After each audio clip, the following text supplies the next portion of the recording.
पाकिस्तान के सांसद इस बात को लेकर भी पाकिस्तान की सरकार, वहां की सेना को एक्सपोज कर रहे हैं कि तुम तो मुसलमानों के साथ भी नहीं हो यार। ईरान के मुसलमानों के खून से हाथ सने हैं अमेरिका के, वहां फिलिस्तीन में मुसलमानों के खून से हाथ सने हैं अमेरिका के, और तुम वहां ट्रंप को कह रहे हो कि इसको जो है peace prize, Nobel peace prize दे दीजिए। यही है पाकिस्तान की सच्चाई। और इधर चीन में बैठकर भारत ने रूस से बड़ी डील की, उधर भारत ने चीन को भी अच्छे से समझा दिया कि पाकिस्तान के चक्कर में ना पड़ो भाई। एससीओ की मीटिंग के इतर भारत के रक्षा मंत्री राजनाथ सिंह ने चीन के रक्षा मंत्री से मुलाकात की। इस मुलाकात में चीन को आगाह करते हुए भारत की तरफ से कहा गया कि द्विपक्षीय रिश्तों में नई मुश्किलें खड़ी करने से बचना चाहिए। भारत की चीन को यह सलाह पाकिस्तान को लेकर थी। भारत ने चीन को समझा दिया कि कह देने से कोई अच्छा पड़ोसी नहीं होता, उसके लिए अच्छा माहौल भी बनाना पड़ता है। राजनाथ सिंह ने चीन के सामने ही पाकिस्तान के आतंकवाद का जिक्र किया, पहलगाम हमले का नाम लिया और चीन को बताया कि पाकिस्तान के जिस बर्बर हमले पर वो मुंह चुरा रहा है उसमें निर्दोष लोगों की जान गई थी।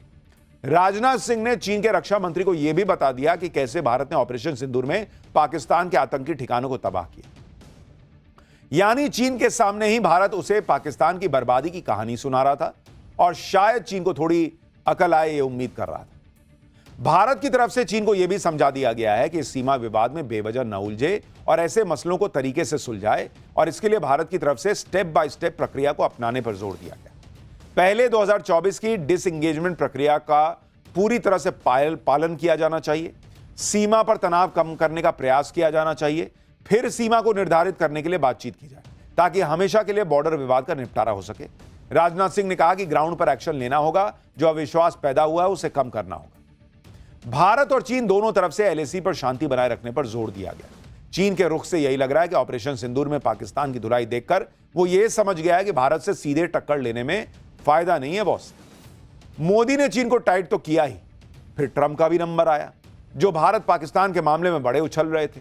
लेकिन पहली बात तो नरेंद्र मोदी ने ट्रंप के मुंह पर ही कह दी थी कि अपने काम से काम रखो, फोन पे बोला था। दूसरी बात यह है कि ट्रंप जिस तरह से अमेरिका का कबाड़ा करते जा रहे हैं, उसमें उन्हें खुद को बचाने के लिए मोदी का ही सहारा लेना होगा। आप देखिए कि ट्रंप की नीतियों से अमेरिका का क्या हाल हो गया है। अमेरिका की जीडीपी में इस साल जनवरी से मार्च तिमाही में 0.5% की गिरावट दर्ज हो गई है, जो 2022 के बाद सबसे बड़ी गिरावट है। जबकि अक्टूबर दिसंबर 2024 की तिमाही में अमेरिकी अर्थव्यवस्था 2.4% की दर से बढ़ रही थी। भाई ट्रंप के आने के बाद गिर गई अर्थव्यवस्था अमेरिका में। ट्रंप ने जनवरी में ही राष्ट्रपति पद की शपथ ली थी और आते ही पूरी दुनिया से टैरिफ वॉर छेड़ दिया, जिसमें अब अमेरिका खुद फंस गया है। ट्रंप के आने के बाद अनुमान था कि अमेरिका की अर्थव्यवस्था 0.2% तक गिरेगी, लेकिन यह तो 0.5% गिर गई भाई, जिसकी वजह ट्रंप की टैरिफ नीति को माना जा रहा है। एक्सपर्ट्स के मुताबिक अमेरिका की जीडीपी में गिरावट के पीछे सबसे बड़ा कारण इंपोर्ट में होने वाली भारी बढ़ोतरी है। एक्सपर्ट्स के मुताबिक ट्रंप के टैरिफ शुल्क बढ़ाने की आशंका के चलते अमेरिकी कंपनियों ने भारी मात्रा में विदेशी सामान ऑलरेडी खरीद लिया और इससे अमेरिका की जीडीपी सिकुड़ गई। ट्रंप के फैलाए टैरिफ वाले रायते से अमेरिका की अर्थव्यवस्था को झटका लगा है। अब ट्रंप के सामने यह चैलेंज है कि भूल को सुधारे कैसे। शायद यही वजह है कि ट्रंप ने अचानक चीन से डील होने का ऐलान कर दिया, लेकिन क्या डील हुई इसकी डिटेल नहीं दी। उधर चीन ने इस पर कोई जानकारी नहीं दी है। चीन से डील के साथ ही ट्रंप ने यह भी ऐलान कर दिया कि वो भारत के साथ भी बहुत बड़ी डील करने वाले। यानी ट्रंप को लग रहा है कि अमेरिकी अर्थव्यवस्था का जो हाल होता जा रहा है उसमें पहले से ही बोल दो कि मैं ये डील कर रहा हूं, वो डील कर रहा हूं, ताकि पब्लिक का गुस्सा ना झेलना पड़े। साथ ही उनको यह भी समझ में आ गया कि भारत के साथ डील किए बिना वो इससे निकल नहीं सकते। सुनिए एक बार। China yesterday, right? Just signed with China. We have everybody. We're not going to make deals with everybody. Some we're just going to send them a letter, say thank you very much. You're going to pay 25, 35, 45%. That's the easy way to do it. And my people don't want to do it that way. They want to do some of it, but they want to make more deals than I would do. But we're having some great deals. We have one coming up, maybe with India, very big one, where we're going to open up India. Trump Bharat से deal करने की बात तो कर रहे हैं, लेकिन भारत ज्यादा भाव दे नहीं रहा। खबरें यह हैं कि भारत और अमेरिका के बीच जो ट्रेड डील पर बातचीत है वो अटक गई है।